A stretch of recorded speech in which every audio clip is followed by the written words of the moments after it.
Сигнал за километрични опашки по пътя за морето преди и след Петолъчката тази сутрин подадоха много пътуващи. Оказа се, че невралгичната точка е край разклона за сливенското село Блатец. Проблеми имаше в по-ранните часове, някъде от 8 часа до към 10:30-11. Имаше аварирал тир, който беше запушал едно от платната, наложи се да пропускаме движението през едното платно. Тогава за около 2 часа са се образували задръствания в двете посоки на движение. От МВР информираха, че 2 мобилни екипа следят движението между Сливен, Ямбол и Петолъчката.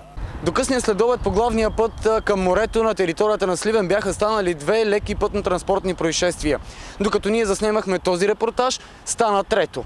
Изнервят ме някакви шофьори, дето не са български шофьори и не знаят как карат.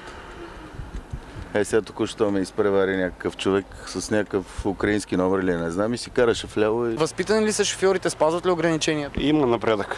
Аз идвам от Слънчев бряг, в момента горе-долу бива. То не може да се кара този участък, защото е пълно с полиция и не можеш и да караш и е пълно с задръстване.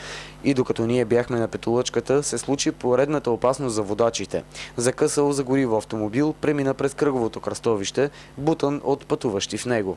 И ако пътувате от и към морето, спазвайте ограничението на скоростта в този участък.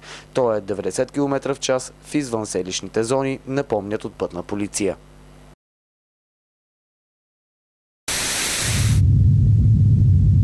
Сливенски вести.